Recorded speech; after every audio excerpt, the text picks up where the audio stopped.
Bonjour, bonjour à tout le monde. Bonjour, peuple de Dieu. Soyez bénis au nom de Jésus. Nous allons d'abord prier avant d'entrer dans ce message profond. Éternel notre Dieu, nous prions que ton Saint-Esprit prépare nos cœurs. Prépare nos cœurs comme une terre fertile afin de recevoir ce message et de porter du fruit digne de ta gloire. Au nom puissant de Jésus-Christ, nous voulons être transformés. Père, après ce message, donne-nous la révélation par ton Saint-Esprit, nous te prions. Au nom de Jésus-Christ, Amen. Bonjour à tout le monde. Alors, le thème de ce matin que le Seigneur nous a donné, c'est l'Éternel Dieu se laisse trouver par ceux qui le recherchent. Parce qu'il faut le rechercher. Il se laisse trouver par ceux qui le recherchent. C'est ce qu'il a dit. Il se laisse trouver par ceux qui le recherchent. Et il m'a dit, dis à mon peuple de me rechercher de tout leur cœur, d'avancer en eau profonde, de venir dans mon intimité. Il a dit, je vous veux à mes pieds. Le Seigneur a déjà répété ce message une fois. Et quand Dieu insiste sur quelque chose, je peux vous rassurer, au bout de cette chose, il y a une gloire qui nous attend. Alors nous allons accepter ce message aujourd'hui. Je vous invite à l'accepter. Je vous invite à faire un pas à l'avant avec le Seigneur. Le premier passage biblique que nous allons lire, c'est dans Jérémie chapitre 29, du verset 13 au verset 14. Je lis au nom de Jésus. Le Seigneur dit dans sa parole, « Vous me chercherez et vous me trouverez. Si vous me cherchez de tout votre cœur, je me laisserai trouver par vous, dit l'Éternel, et je ramènerai vos captifs. Je vous rassemblerai de toutes les nations et de tous les lieux où je vous ai chassés, dit l'Éternel, et je vous ramènerai dans le lieu d'où je vous ai fait aller en captivité. » Voilà, si vous me cherchez de tout votre cœur, je me laisserai trouver. Donc, le Seigneur demande d'abord qu'on se rapproche de lui, qu'on le recherche de tout notre cœur, qu'on se rapproche de lui, qu'on avance avec lui. Et comme je disais tantôt, quand on le recherche, il y a une bénédiction au bout. Le verset 14 dit que « Je me laisserai trouver par vous ».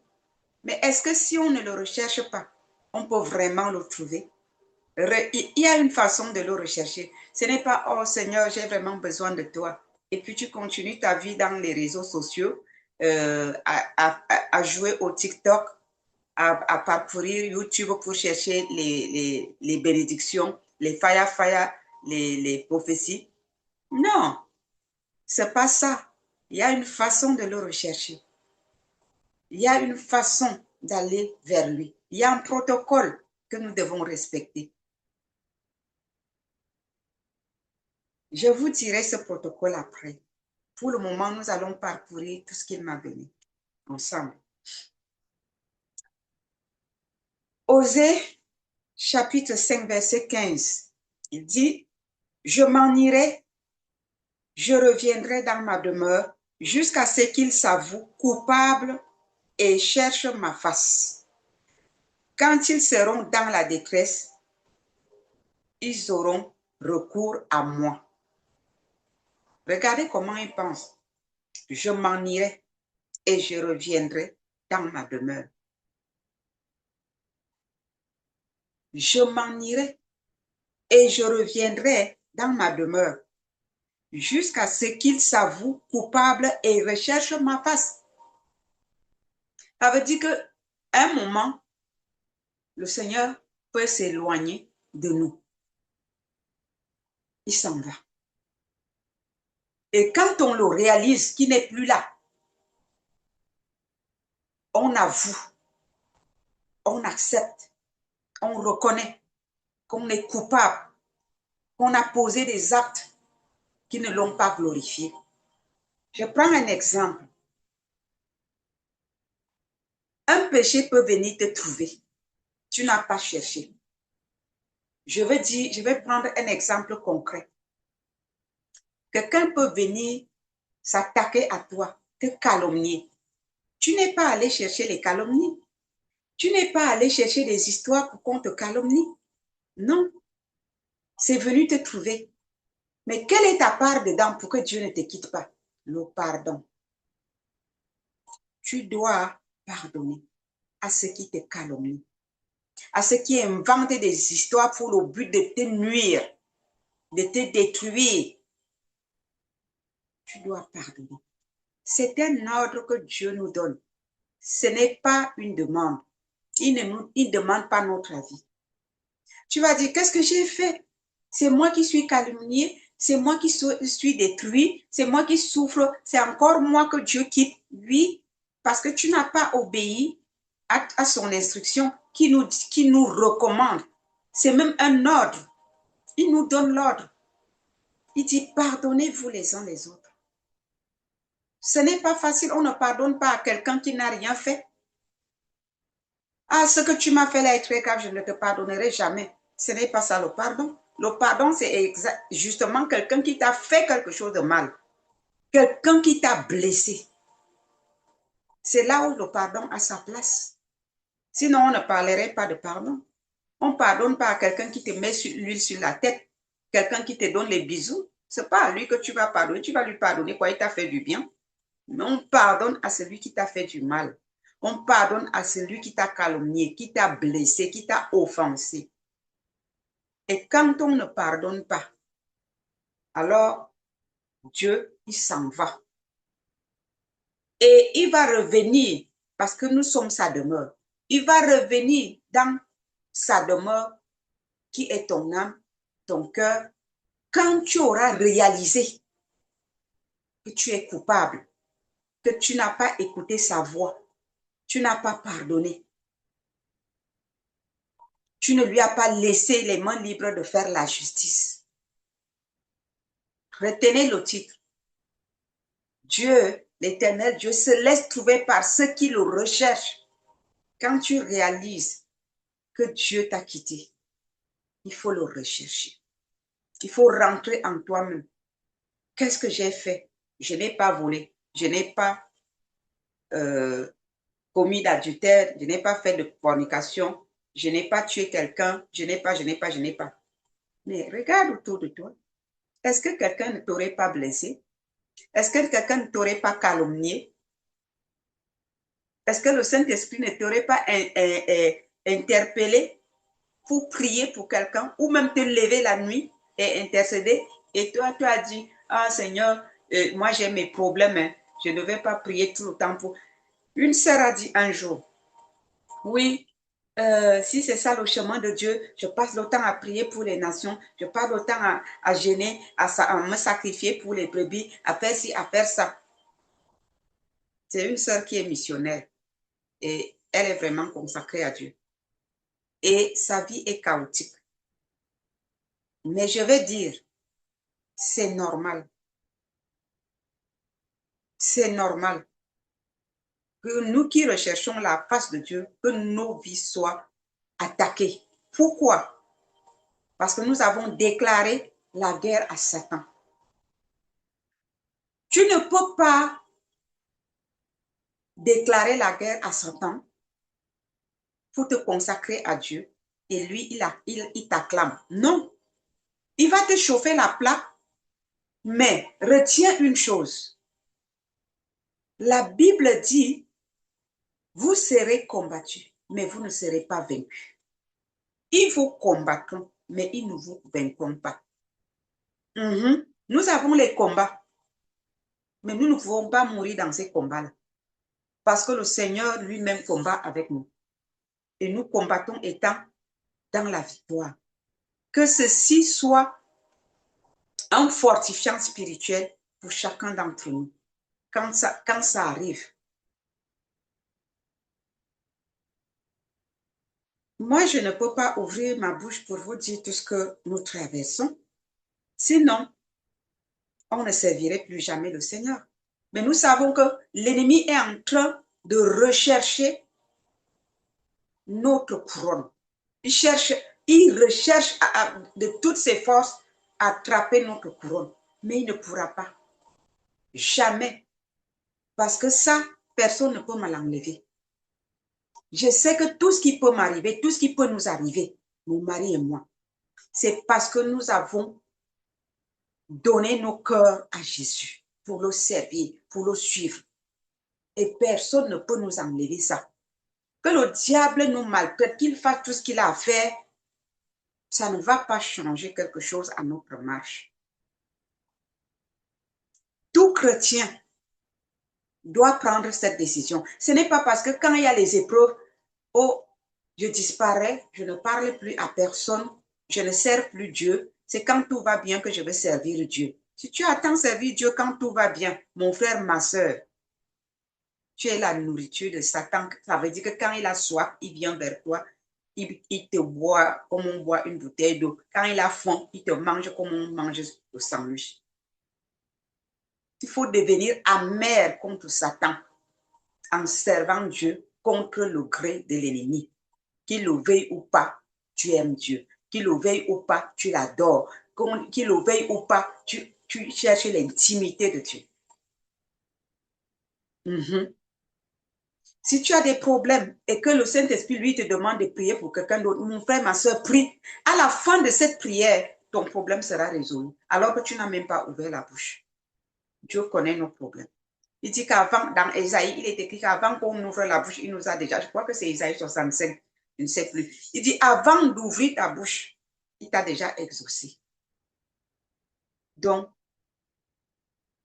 recherchons Dieu et recherchons à faire sa volonté.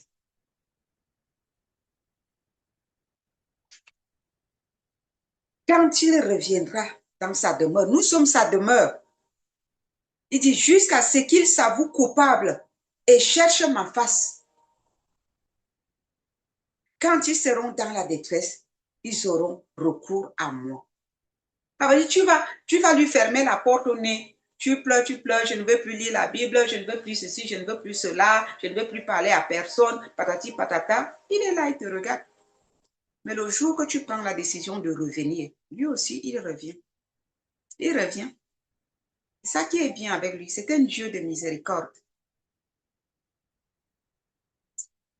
Je prie que le Seigneur nous amène, que le Saint-Esprit nous révèle la profondeur de ce que Dieu nous dit aujourd'hui.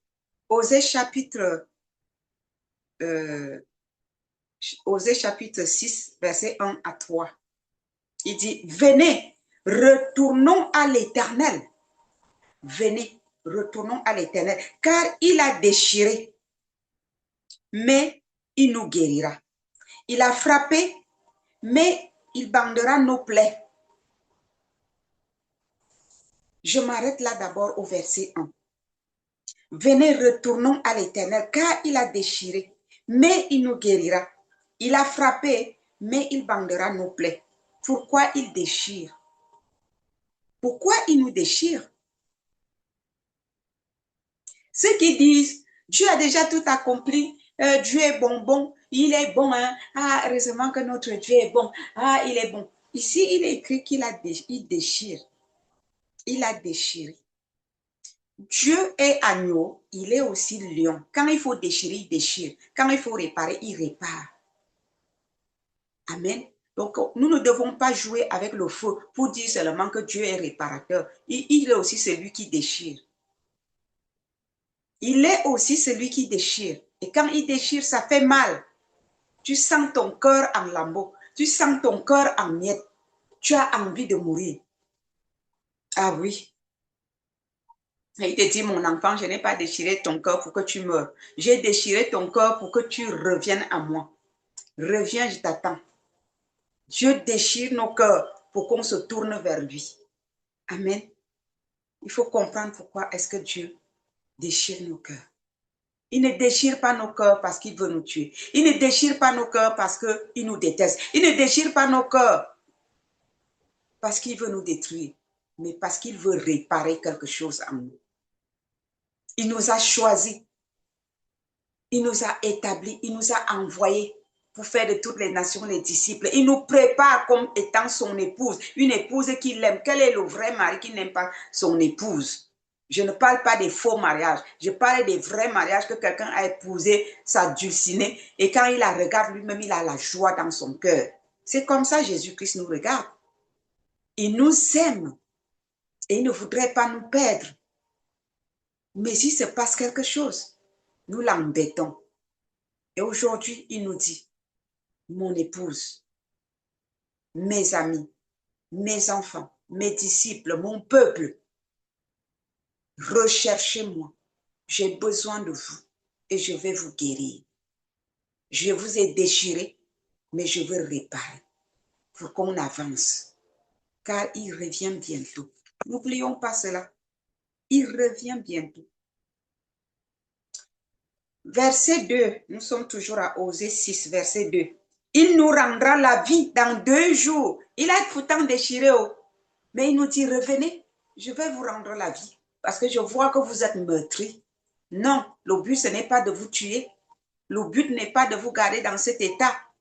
Revenez, je vais vous guérir. Il nous rendra la vie dans 2 jours. Le 3e jour, il nous relèvera et nous vivrons devant lui. Nous vivrons où? Pas loin de lui, mais devant lui, à ses pieds, dans son lieu très saint. N'est-ce pas merveilleux? Qu'il est doux et agréable d'être dans sa présence. Alléluia. Il nous rendra la vie dans 2 jours. Le 3e jour, il nous relèvera et nous vivrons devant lui. Mon frère, ma soeur, tu es peut-être meurtri, découragé, frustré, parce que tu ne ressens plus cette chaleur, tu ne ressens plus cette proximité avec le Saint-Esprit que tu avais avant, cette chaleur du Seigneur qui aiguisait ton oreille chaque matin pour écouter ses oracles. Ça te manque. Sache une chose, Jésus-Christ t'aime. Il faut que tu reviennes auprès de lui. Il veut t'amener dans sa profondeur. Il veut t'amener dans son lieu secret. Il veut t'amener dans son intimité profonde. Dieu te veut dans son intimité. Il veut te conduire dans la profondeur de son intimité. Et là-bas dedans, tu vas entendre sa voix. Tu auras dans ton cœur les délices de sa présence. Et quand tu as ces délices, tu peux rester couché à plat ventre sur le sol des heures et des heures. Tu n'as pas envie de te lever de là. Oh, j'aime ces moments-là. J'aime ces moments de cœur à cœur avec lui. Ah, je sens son cœur sur le mien. Et j'ai juste envie de rester là. C'est tellement merveilleux quand c'est comme ça. Et c'est des moments précieux. Et quand nous n'avons plus ces moments-là, je vous dis, c'est le deuil. En tout cas, pour ceux qui ont connu ces moments-là, quand on ne les ressent plus, c'est le deuil. C'est la catastrophe. C'est la frustration.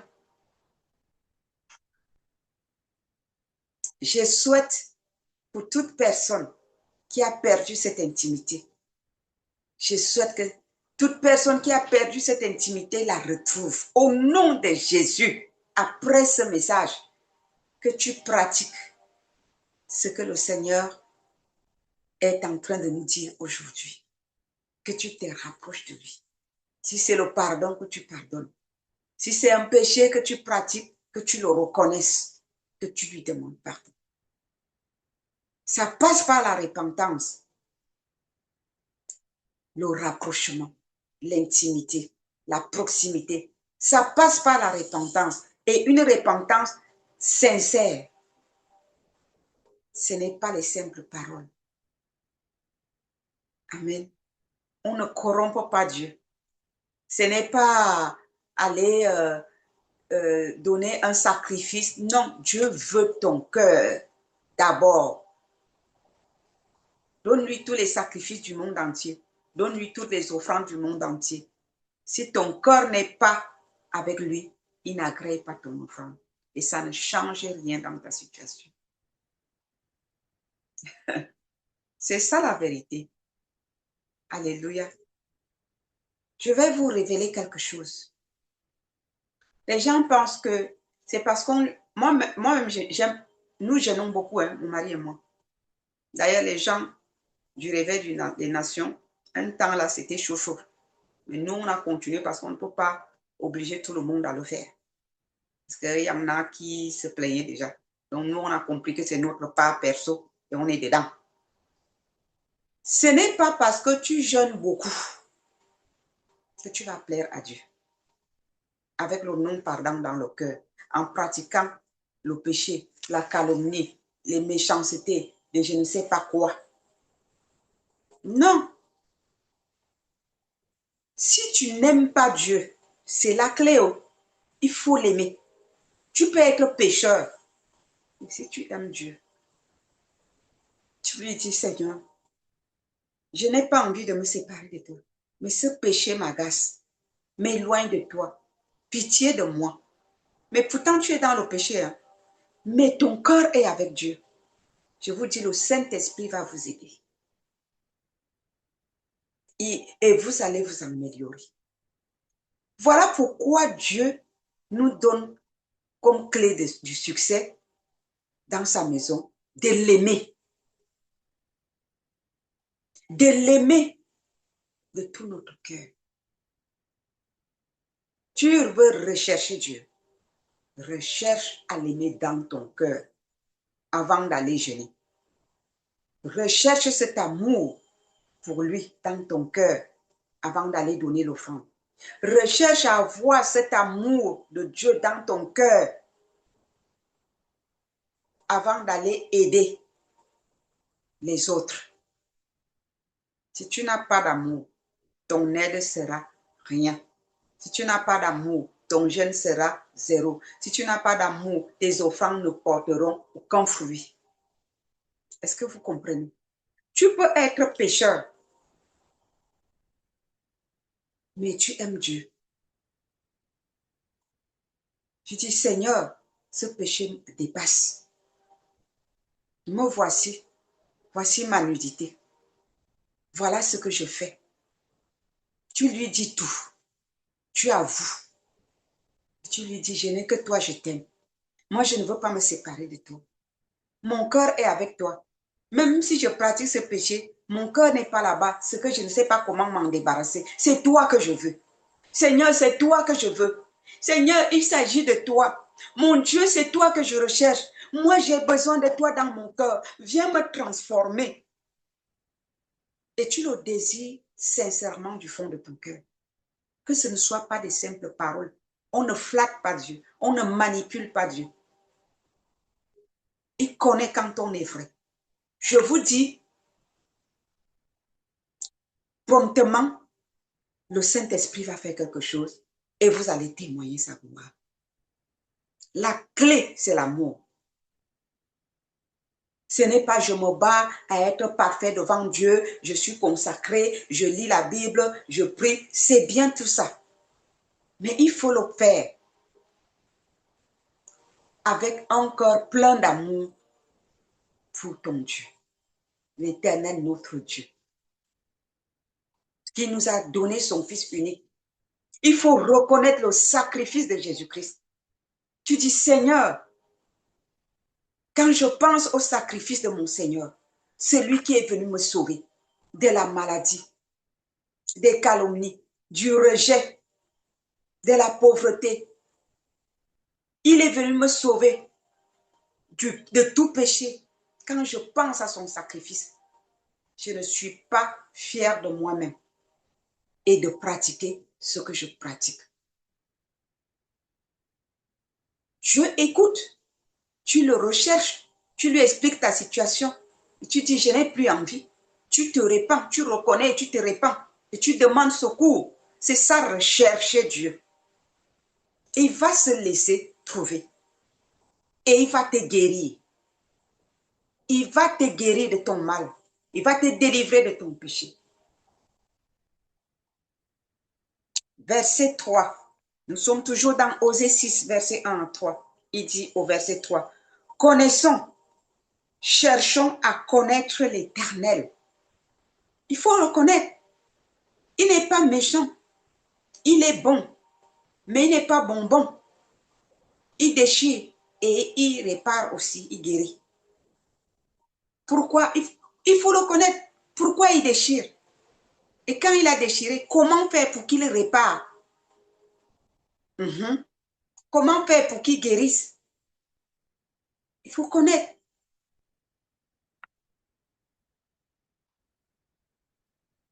Connaissons, cherchons à connaître l'Éternel. Sa venue est aussi certaine que celle de l'aurore. Il viendra pour nous comme la pluie du printemps qui arrose la terre.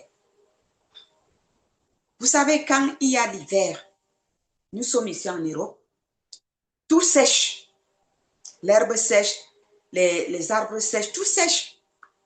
Mais quand le printemps arrive, le printemps arrive, les petites pluies là commencent à tomber, ça fait pousser de l'herbe. Et l'herbe qui sort, elle est fraîche, elle est verte.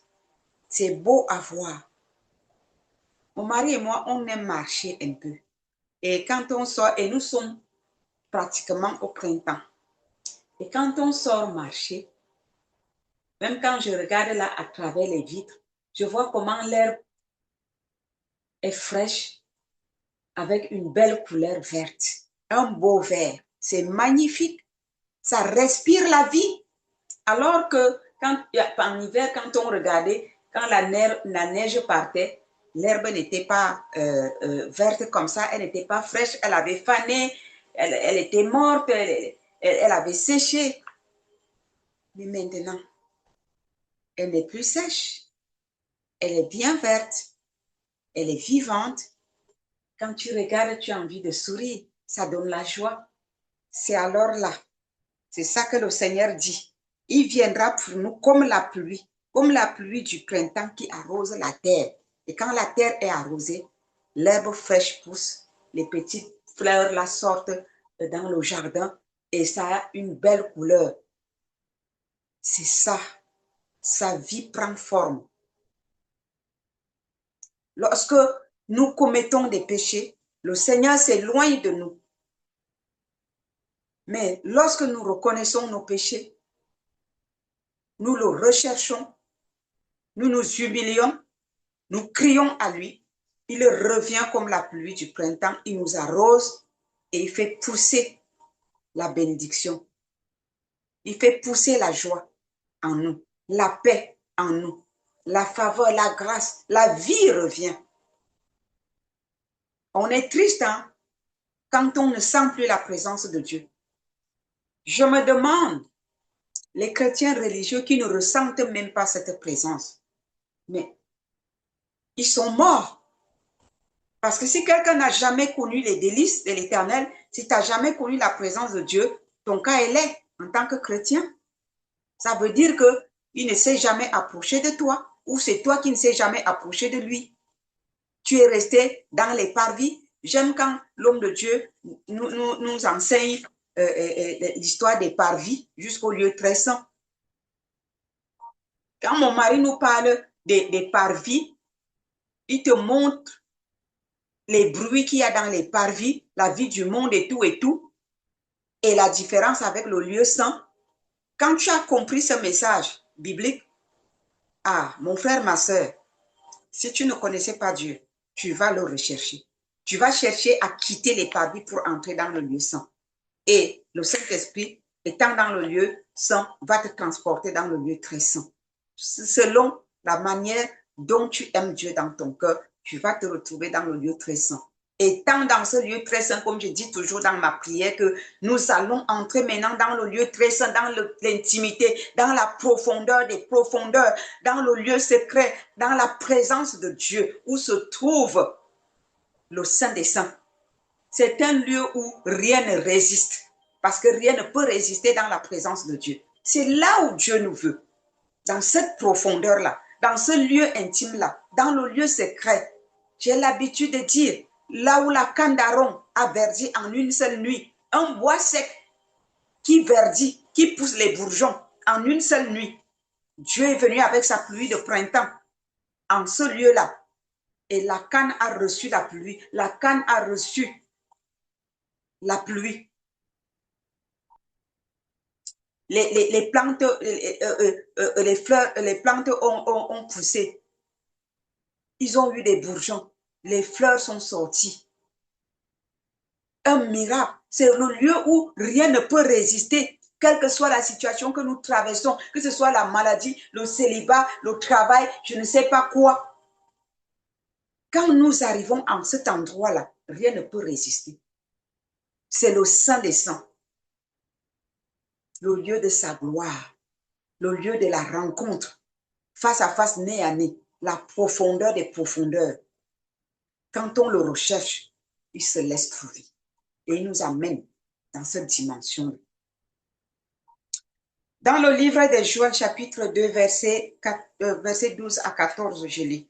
La parole de Dieu nous dit, maintenant encore, dit l'Éternel, revenez à moi de tout votre cœur avec des jeûnes, avec des pleurs et des lamentations. Voilà.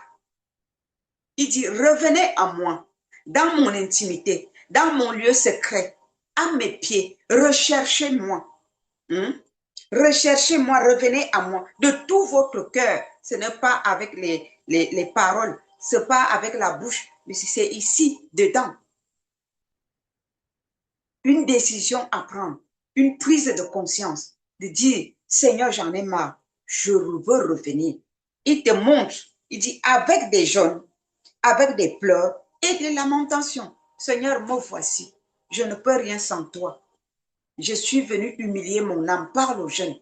Prends plaisir, Père, à mon geste. Ne regarde pas à mes péchés. Ne regarde pas à ma marche parce que je ne suis pas parfaite.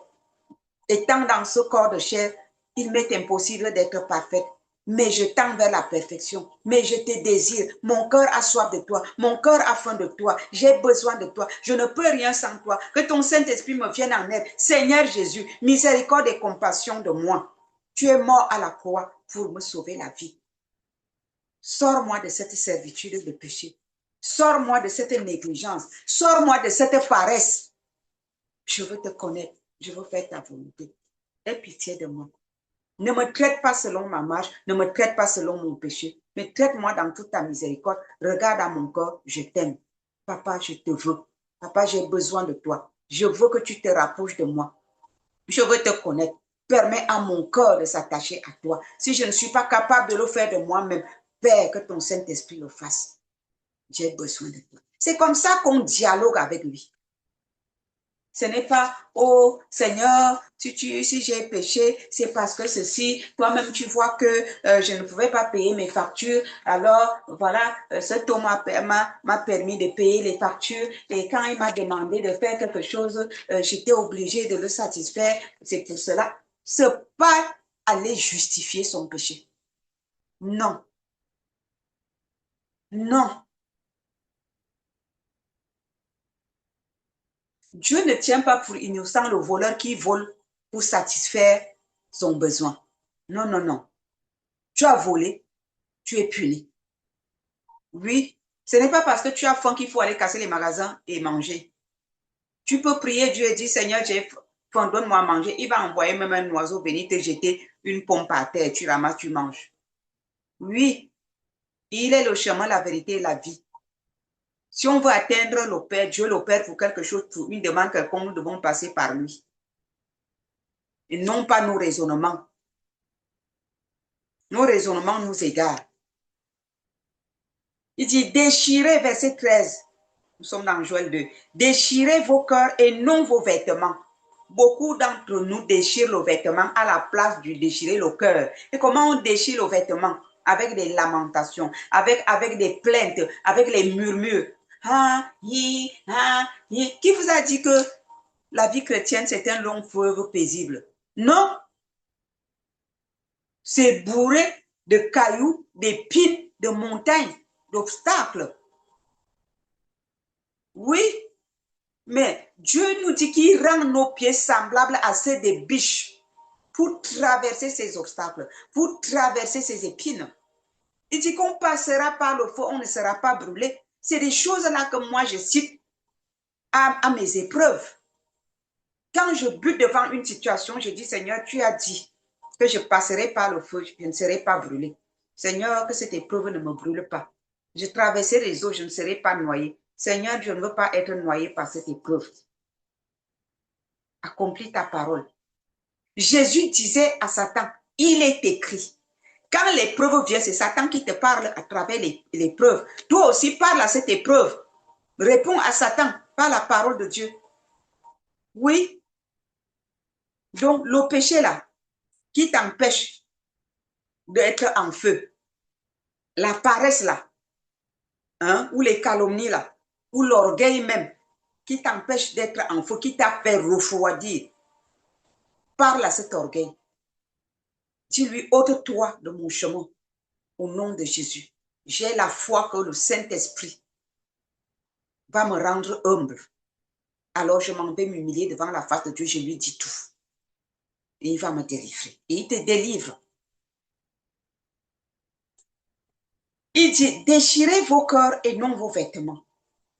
Et revenez à l'Éternel, votre Dieu, car il est compatissant et miséricordieux, lent à la colère et riche en bonté, et il se répand des maux qu'il envoie. Il a déchiré ton cœur, il t'a envoyé la punition. Il est le seul à te guérir, car il est compatissant. Mais alors, accepte de déchirer ton cœur et non ton vêtement. Donc, ne justifie pas en voulant te faire blanchir devant les gens. Mais déchire ton cœur en reconnaissant ta faute, ton iniquité, ton péché, ton orgueil, ta méchanceté, tes calomnies, ton vol, ton adultère, ta fornication, ta paresse. Et j'en passe. Reconnais. La Bible dit dans Jérémie 3 à partir du verset 12, donc précisément, je crois, le verset 13. Reconnais ton iniquité. Reconnais seulement que tu as promené tes pas ça et là sous tout arbre vert. Ça veut dire que tu dois reconnaître l'acte que tu as posé. Tu dois reconnaître là où tu as échoué. Tu dois reconnaître ce que tu as manqué de faire et qui a attristé le Saint-Esprit et non justifié. Quand tu justifies, ça veut dire que tu déchires ton vêtement à la place de déchirer le cœur. Quand tu avoues, c'est ton cœur que tu déchires devant Dieu. Et la solution vient. C'est lui la solution. Il revient à toi, car tu es sa demeure, comme on a vu avant.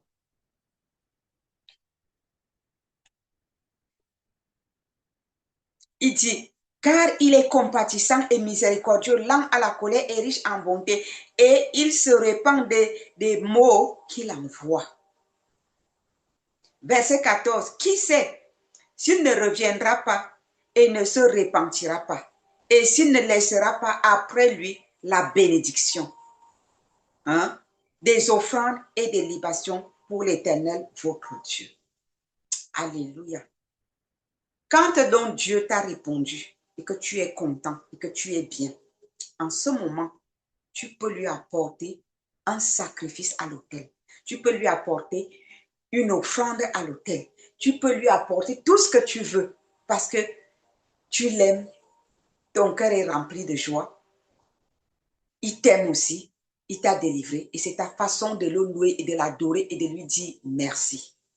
Quand tu sors de là, pose un acte concret devant l'autel qui va parler en ta faveur pour que Satan ne vienne plus voler ton dépôt, qu'il ne vienne plus éteindre ce feu que tu as reçu. Car Dieu t'a laissé sa bénédiction. Il a déposé en toi ce qu'il avait déchiré, il a réparé. Amen. Ésaïe 55, verset 6 à 8. Je lis au nom de Jésus. Cherchez l'Éternel pendant qu'il se trouve. Parce qu'il y a un temps hein, qu'on va essayer de le rechercher, on ne va pas le trouver. Le moment là approche. Cherchez l'Éternel pendant qu'il se trouve. Invoquez-le tandis qu'il est près. Il est encore près de nous. À un moment, ce sera difficile. Ce sera l'histoire des vierges sages et des vierges folles. Nous sommes encore là. Nous pouvons recevoir de l'huile dans nos lampes. Même le moment où il va nous amener avec lui, où les folles vont se réveiller pour dire Seigneur, Seigneur, il va leur dire je ne vous connais pas. Ce n'est pas le moment, ce n'est plus le moment de me rechercher. C'est le moment de présenter mon épouse au Père, comme je lui avais promis, et mon épouse est déjà dedans. Vous, je ne vous connais pas. Donc, mes frères et sœurs, serviteurs, servants de Dieu, c'est le moment de rechercher Dieu pour remplir nos lampes d'huile. Comprenez? Recherchons d'intimité, entrons en profondeur. Ce sera un temps qu'on ne pourra plus le faire et ce sera trop tard. Il dit, cherchez l'Éternel pendant qu'il se trouve, invoquez-le tandis qu'il est prêt. Que le méchant abandonne sa voie et l'homme d'iniquité ses pensées. Ah oui, qu'il retourne à l'Éternel qui aura pitié de lui, à notre Dieu qui ne se lasse pas de pardonner. Car mes pensées ne sont pas vos pensées et vos voix ne sont pas mes voix, dit l'Éternel. Peuple de Dieu, serviteur de l'Éternel, servante de Dieu. Ce message est pour nous tous. Il y a un mauvais vent dans le corps de Christ. Dieu dit que le méchant abandonne sa voie. Je me pose la question, qu'est-ce qui se passe? Tu vois un homme de Dieu, une femme de Dieu. On parlait les affaires d'adultère, de fornication avec les serviteurs, les servants de Dieu, comme si nous étions dans le monde. Je suis dépassée, je suis sidérée. Nous sommes dans la maison de Dieu. On m'a appris quand j'ai cru que dans la maison de Dieu, nous devons rechercher la sanctification, la sainteté, que Dieu est un Dieu saint. C'est entrer, c'est rester s'asseoir là dans mon cœur. Dieu ne veut pas nous perdre. Mais il faut qu'on court derrière cette sainteté. Comment ça se peut donc? Où est-ce que les autres ont grandi spirituellement? Je n'arrive plus à comprendre. Je ne comprends plus rien. Ils ont grandi où? Qu'ils ne peuvent pas comprendre que dans la maison de Dieu, on doit prêcher la sanctification, on doit vivre la sanctification.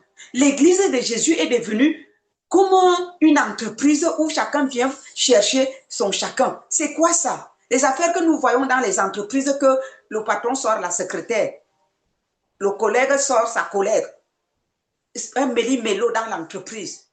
Mais on a transformé la maison de Dieu en entreprise où les pasteurs couchent avec les brebis, où les brebis couchent entre eux, où les choristes sont enceintés par les leaders de la chorale, elles sont enceintés par le pasteur. Mais c'est quoi ce délire? C'est quoi ce délire? Qu'est-ce qui se passe dans la maison de Dieu? Et personne ne veut percer l'abcès pour prêcher contre ça. Le Seigneur est fâché. Je viens vous le dire. Dieu est contre ça. Changez. Le Seigneur n'est pas content. Nous ne connaissons pas l'heure ni le jour. Mais sachez que vous qui jouez avec le péché, vous jouez avec le feu. Vous jouez avec l'épée de Dieu. Vous jouez avec votre vie. Et c'est la vie éternelle. Nous sommes de passage ici sur la terre. Retenez ça. Notre vie éternelle, c'est au-delà. Alors, vous pensez passer cette vie en enfer?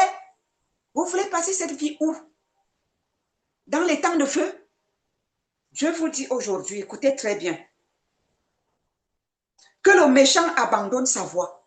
Dieu ne vous juge pas, moi non plus. J'apporte ce message que Dieu m'a donné pour tout un chacun, y compris moi.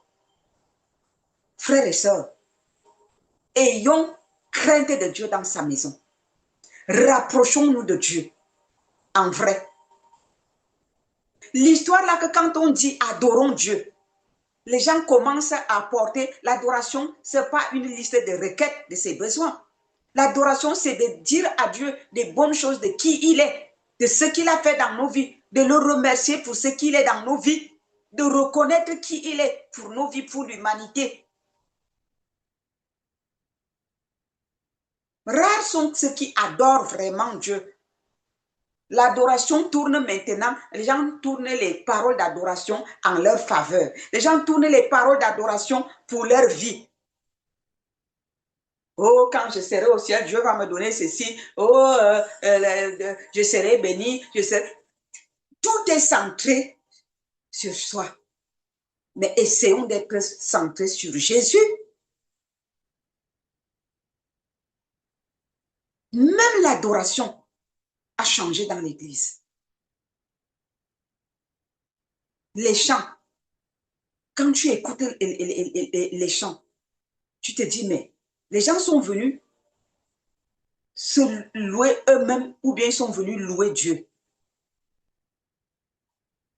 C'est un truc de malade. Dieu nous demande de changer de voie.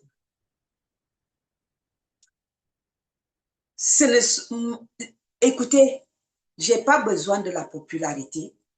Je n'ai pas besoin des acclamations. Je n'ai pas besoin des vues. J'ai juste besoin de dire ce que Dieu me dit de dire et fidèlement. Donc, que vous m'aimiez ou pas, je n'ai rien à cirer. L'amour de Dieu me suffit. Ah oui. Aujourd'hui, les gens veulent seulement la parole de bénédiction, mais verser de l'huile ointe sur leur tête. Tu es béni, tu avances, la promotion, le mariage, la voiture, la maison. À Dieu ne plaise. Si Dieu veut me donner une maison, il me donnera. Mais lui, je dois d'abord l'aimer. C'est lui qui est le maître des maisons. C'est lui qui est le maître des mariages. C'est lui qui est le maître des emplois. Il est le maître de l'univers. Et toute chose se trouve entre ses mains. Il faut savoir cibler notre amour. C'est notre amour doit se porter vers Dieu et non vers ce que Dieu a créé. Aimons le Créateur, non pas sa créature. Lui, le Créateur, peut nous donner sa créature comme il veut, quand il veut, à tout moment. Il est la clé. C'est lui le principal. C'est lui que nous devons rechercher. Assez de notre amour. Ciblons notre amour sur lui. Jésus, je t'aime. L'or et l'argent lui appartiennent. Le monde entier est entre ses mains. Mon frère, ma soeur, serviteur, servant de Dieu. Ne perdez pas de vue ce que Dieu nous parle aujourd'hui. Dieu nous veut dans son intimité. C'est lui qui détient la maison dont tu as besoin. C'est lui qui détient la voiture dont tu as besoin. L'emploi que tu recherches. La femme que tu recherches. L'homme que tu veux épouser. Je ne sais pas quoi. Tout ce dont tu as besoin. La guérison que tu recherches. C'est Jésus. C'est l'éternel Dieu. À travers son fils Jésus, tu peux obtenir cela. Ne cours pas derrière la guérison. Cours derrière Jésus, tu auras la guérison. C'est lui qui détient la guérison. Ne cours pas derrière la voiture. Oh, Seigneur, je veux la voiture, je veux la voiture. Ton cœur est avec la voiture ou ton cœur est avec Dieu. Si ton cœur est avec Dieu, il va te donner la voiture. Si ton cœur est avec Dieu, il va te donner la maison. Si ton cœur est avec Dieu, il va te donner le mari, la femme, l'emploi, la guérison, tout ce que tu veux. Les vues, voilà. Mes vues sont les vues qui viennent de Dieu. Mes vues ne viennent pas de moi ni des hommes. Ça vient de Dieu. C'est lui qui donne. S'il veut donner, il donne. Je ne fais pas mon message pour les vues. S'il veut donner, il donne. Je dis gloire à Dieu. Merci Seigneur. S'il ne veut pas donner, ça reste comme ça. C'est son propre. Merci Seigneur. J'ai accompli ma tâche. Parce que le jour de la récompense, ce ne sont pas les vues que Dieu va regarder.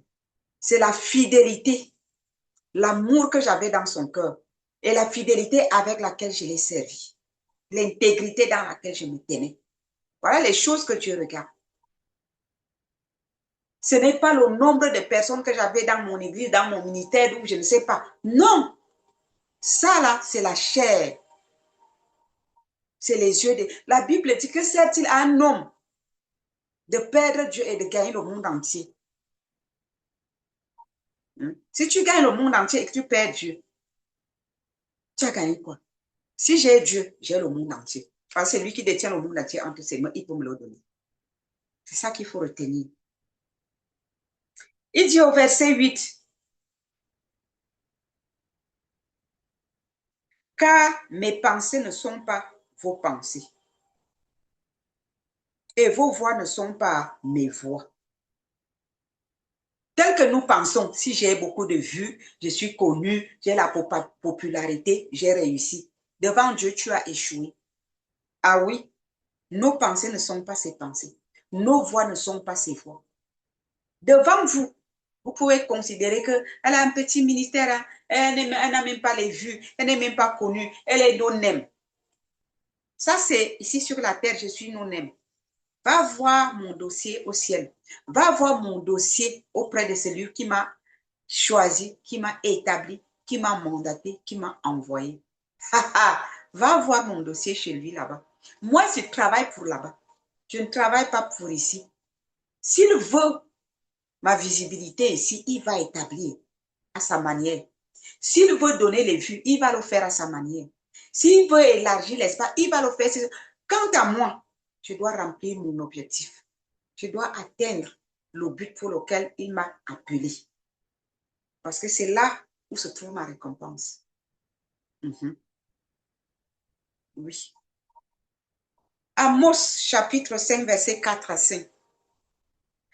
Ne cherchez pas Bethel, n'allez pas à Gilgal, ne passez pas à Beersheba, car Gilgal sera captif et Bethel anéanti. Comprenez ça? Ne cherchez pas les vues, ne cherchez pas la popularité, ne cherchez pas à impressionner les gens, ne cherchez pas le battu vu. Mais il dit quoi au verset 6? Cherchez l'Éternel et vous vivrez. Craignez qu'il ne saisisse comme un feu la maison de Joseph et que ce feu ne la dévore. 100 personnes à Bethel pour l'éteindre. Si le Seigneur souffle comme ça sur ton appel, sur ton ministère, sur ta grande église, là, sur tes vues,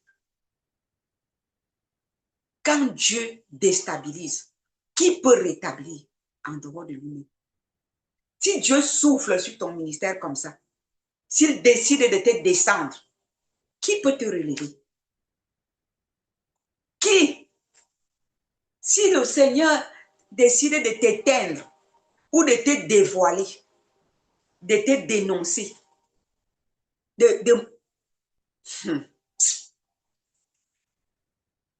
Retournons à l'Éternel. C'est la clé. Retournons à notre Dieu avec les jeûnes, avec les prières, dans l'humilité, avec crainte et tremblement. C'est ça, c'est le plus important. Laissez tous ces bruits-là. Laissez tout ça. Ça ne vous avantage en rien. Au contraire, ça vous égare. Sophonie, chapitre 2, verset 1 à 3. Il est dit dans Sophonie, rentrez en vous-même, examinez-vous, nation sans pudeur. Ah oui, l'Église est une nation sans pudeur aujourd'hui. Quelqu'un est marié dans la même Église. Il a 1, 2, 3, 4 sœurs en concubinage dans la même Église. Quelle puanteur. Les pasteurs qui tuent leurs épouses parce qu'ils convoitent les autres femmes et ils se contentent des vues. Ils se contentent des grandes églises, des méga churches et ils vivent dans la saleté. Dieu ne vous condamne pas, moi je ne vous juge pas. Repentez-vous. Repentez-vous. Dieu vous appelle dans son intimité. Changez de voie. Dieu ne veut pas venir enlever son épouse et vous trouver dans cet état-là. Sinon, votre cas sera laid. Dieu vous appelle à la repentance. Ne fermez pas vos oreilles. Ne fermez pas votre cœur. Ne soyez pas orgueilleux. Repentez-vous. Toi qui n'as pas encore tué ta femme, n'entre pas dedans. Retourne au pied de Jésus. C'est lui qui va t'élever. La folie de grandeur d'avoir des grandes églises, d'être réputé, d'être reconnu, d'être ci, d'être ça. Ça, c'est sur la terre. Est-ce que tu es venu rendre ministère sur la terre pour gagner la gloire de Satan? Recherche la gloire de Dieu. Humilie-toi devant sa face et il t'élèvera au temps convenable. Où va l'église? Le Seigneur est en pleurs pour son peuple. Écoutez ces messages et changez de foi. Rentrez en vous-même, examinez-vous, nation sans pudeur, avant que le décret s'exécute et que ce jour passe comme la balle, avant que la colère ardente de l'Éternel fonde sur vous, avant que le jour de la colère de l'Éternel fonde sur vous. Cherchez l'Éternel, vous tous, humbles du pays, qui pratiquez ses ordonnances. Recherchez la justice, recherchez l'humilité. Peut-être serez-vous épargnés au jour de la colère de l'Éternel. Voilà le message que le Seigneur vous envoie ce matin. À vous de répondre. Est-ce que vous êtes prêts? Êtes-vous prêts à abandonner cette folie de grandeur? Ce m'as-tu vu? Cette convoitise charnelle du matériel? Les gens sont devenus amoureux du matériel au lieu d'être amoureux de celui qui donne le matériel. Vous ne trouvez pas ça que c'est un manque de sagesse? Comment vous pouvez courir derrière les biens de la terre et laisser celui qui donne, qui détient ses biens entre ses mains? Il peut vous donner plus que ce que vous avez, plus que ce que vous désirez, parce que lui, il a plus que ça. Peut-être vous voulez même le 10e, alors que lui peut vous donner même le 50 ou le 80%. Laissons Dieu faire. Peuple de Dieu, répentons-nous. Retournons à l'Éternel. Recherchons Dieu de tous nos cœurs, en esprit et en vérité. Recherchons-le, il se laissera trouver par nous. Et il changera notre histoire. Il changera notre histoire. Je sais que mon message ne vous plaît pas. Mais je ne peux que dire la vérité. D'ailleurs, beaucoup ont abandonné leurs appels parce que c'est un message dur. Quand Dieu te dit, va dire, tu te dis, ouh là là, les gens ne vont pas m'aimer, je m'en fous de votre amour. L'amour de Dieu me suffit. Ah, je ne veux pas dire ça, Seigneur. Il faut que je prêche comme tout le monde. Paf, tu sors de ton appel. Abomination. Mon frère, ma soeur, si tu es sorti de ton appel parce que tu as peur du candidaton, tu as peur des hommes, je te prie, retourne dans ton appel. Parce que c'est là où se trouve ta récompense. Dieu ne va pas te récompenser dans cet appel que tu es allé emprunter de je ne sais pas où. Il va te récompenser sur ce qu'il t'a établi. C'est là où se trouve ta bénédiction. Vous savez, généralement, quand les gens voient les couples mixtes, l'idée qui leur vient en tête, c'est que la sœur prêche l'évangile aujourd'hui. Regardez, elle a épousé un Européen. Elle est allée le trouver sur Internet. Je vais vous dire la vérité. Je ne parle pas souvent de ça. Je vais vous dire la vérité. Quand tu demeures dans ton appel, c'est là où ta bénédiction se trouve. C'est là où se trouve ton Canaan. J'ai mon Canaan sur le chemin de ma mission, sur le chemin de mon appel. Comprenez? Je n'ai pas rencontré mon mari sur Internet. On s'est rencontrés sur le chemin de mon appel. Ah oui, et c'est pour cela que nous cheminons ensemble. Ah oui. Sur le chemin de ton appel, c'est là où se trouve ta bénédiction. C'est là où tu peux appeler toutes les promesses que Dieu t'a données dans ta vie. Et tu les verras s'accomplir. Mais si tu es décalé de ton appel, tu as beau dire, le Seigneur a dit que ceci, cela, le Seigneur a dit que, oui, il a dit, mais tu te trouves où? Dans quelle position se trouve-t-il? Tu es dans ton appel ou tu es dans l'appel de l'autre? Tu es allé copier. Le copier-coller ne marche pas dans le royaume de Dieu. On ne vole pas d'appel, on ne copie pas l'appel. Amen. Et si tu copies, tu perds ton temps. Tu ne seras pas béni. Reste dans ton appel. Si Dieu t'a dit, je mets mon épée dans ta bouche et je la plante dans ton cœur. Quand je te dirai, dis ceci, tu dois dire, mon frère, ma soeur, reste là. Que les gens t'aiment ou pas, dis. Ta récompense vient d'en haut.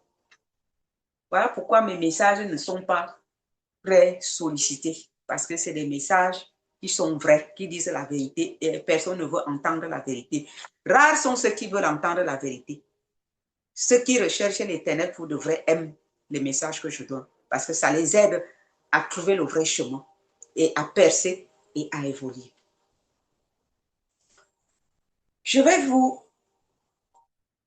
montrer un peu comment prier et nous allons prier. Psaume 119, j'ai pris le psaume 119 en exemple. Comme un petit canevas, vous pouvez voir, il y a tant de passages bibliques selon les situations dans la Bible, comment revenir à Dieu et comment prier. Mais moi, j'ai travaillé avec le psaume 119, j'ai pris quelques 4 exemples. Psaume 119, verset 2 dit, « Heureux ceux qui gardent ses préceptes, qui le cherchent de tout leur cœur. » Verset 3, « Qui ne commettent point d'iniquité et qui marchent dans ses voies. » Dieu a passé le temps à nous dire ce matin de nous détourner de nos mauvaises voies et de le suivre dans sa voie.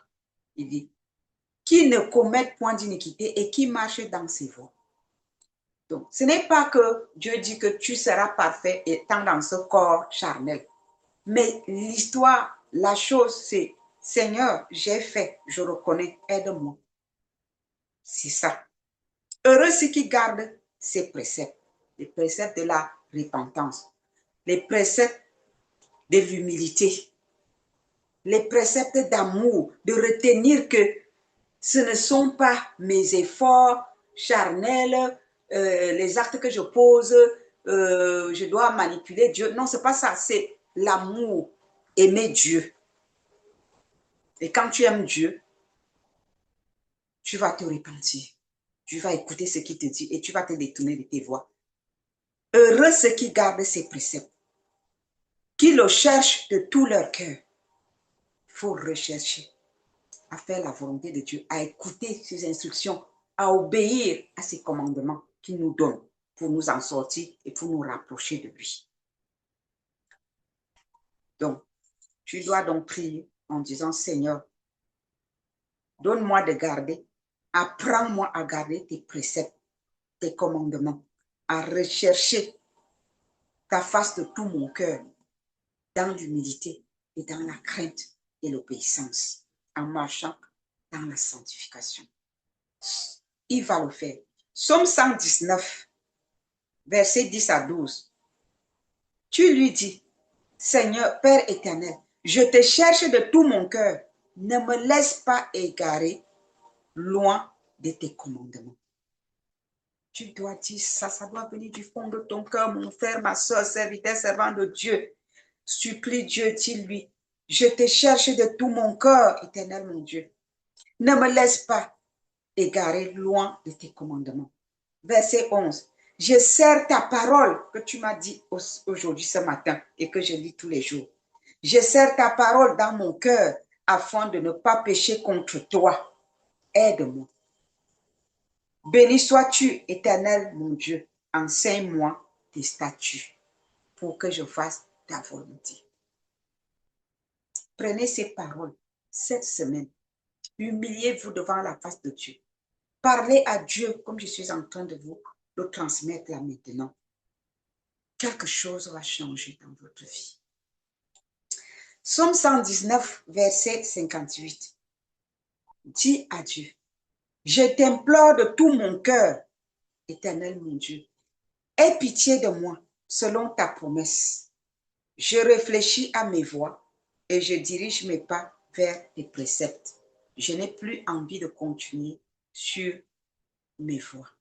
Je veux marcher après toi. Je veux poser mes pas sur les empreintes de tes pas. S'il te plaît, aide-moi. Faites cette prière vraiment de tout votre cœur, mais en toute sincérité de cœur. Que ce ne soit pas superficiel. Vous verrez les résultats.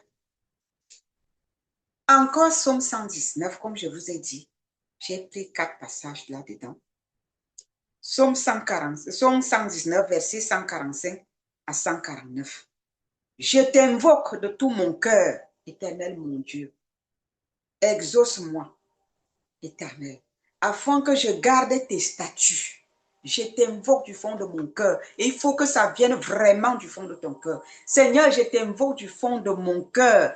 S'il te plaît, Père, exauce-moi, Éternel, afin que je garde tes statuts au fond de moi.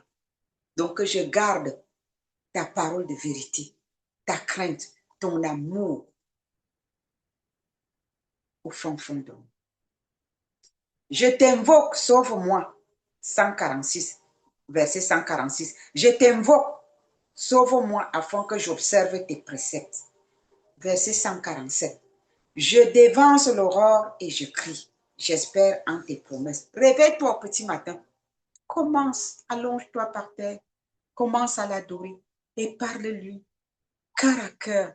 Père, je t'invoque. Je veux me rapprocher de toi. Je sens que je me suis éloignée. Viens à mon sein. Viens à mon aide. Parle-lui cœur à cœur. Cœur à cœur. Il faut un cœur à cœur. Entre toi et lui. Il va t'aider. Verset 148. Je dévance l'éveil et j'ouvre les yeux pour méditer ta parole. Je dévance l'éveil et j'ouvre les yeux pour méditer ta parole. Commence par la parole de Dieu quand tu te réveilles le matin. Au besoin, si tu te réveilles au petit matin, avant l'aurore, commence par la parole de Dieu. Quand tu finis de lire, tu tombes à genoux, tu pries par rapport à ce que Dieu t'a dit. Ou même si tu commences par la prière, termine par la méditation et la méditation va te ramener à la prière. Parce que tu ne peux pas méditer sans prier. Parce que Dieu va te parler, il va falloir prier pour que la chose prenne vie et racine. Ça s'accomplisse. Verset 149, enfant. Et tu dis à Dieu, écoute ma voix selon ta bonté. Rends-moi la vie selon ton jugement. Rends-moi la vie.